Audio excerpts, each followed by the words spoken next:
Já sabe hoje, 19 de novembro, me vai estar purba de Hasi e Landa entre lo que está Bonaire e Corsou.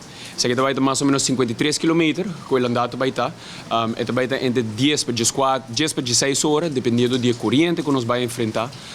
E nós estamos saindo na Red Slave Hut, que é o último dive site, na parte sul de Bonaire, e rondi 2 horas para 3 horas de madrugada. Equipo está consistido de mais ou menos 25 pessoas, que está consistido de kayakers, nós temos doctors, nós temos dietistas, nós temos swimmers, nós temos capitão, que é muito importante, team captain, e sinfim de gente que está rondi aqui para fazer tudo isso possível. So, nós vamos fazer full nos best para nós lograr a meta aqui conjuntamente com Saki, nós estamos colaborando com 3 fundações em cada uma das islas. Então, a ideia atrás de Saki para ter evento que conecta todas 3 islas juntos. No caso aqui, no contexto aqui, nós estamos acerca da Fundação Cancro Funds aqui na Bonaire, nós estamos acerca da Fundação Prevenção na Corsou e também Coreza na Aruba. Dentro aqui, nós estamos chamados no pueblo de todas 3 islas para contribuir a donação e fundação aqui para que não prosseguir a trabalho de prevenção e educação de câncer. Quando uma maleza que está afetando os tour de que fase que está, não importa a idade, e gênero, botini, e é de lamentar a mão de pessoas que estão afetadas negativamente por aqui.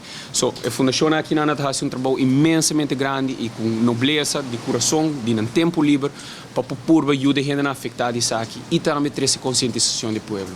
Com isso aqui, agora, nós pedimos a ajuda dessa aqui, para mientras nós estamos fazendo Landa e nós completar a trajetória aqui na Razanha, estender a invitação também para bolso e contribuir na Razanha aqui, então, donar a bolsa donation na fundação.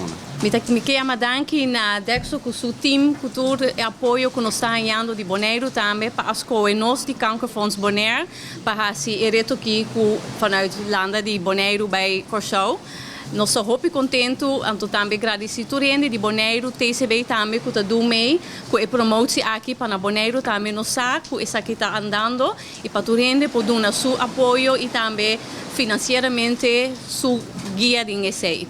Nós de Cancro Funds está em verdade para sintetizar e paciente, mas também a família e guia de reto de câncer, que está caminho muito largo, para muito pisar para o paciente, mas também para não guia rondom de não. Dus não família não, ou outro guia não. A tropa me chama mais danke mesmo, e me dá muito contente que nós podemos aqui junto com Aruba e Corsou, que também Bonaire para o guia aqui.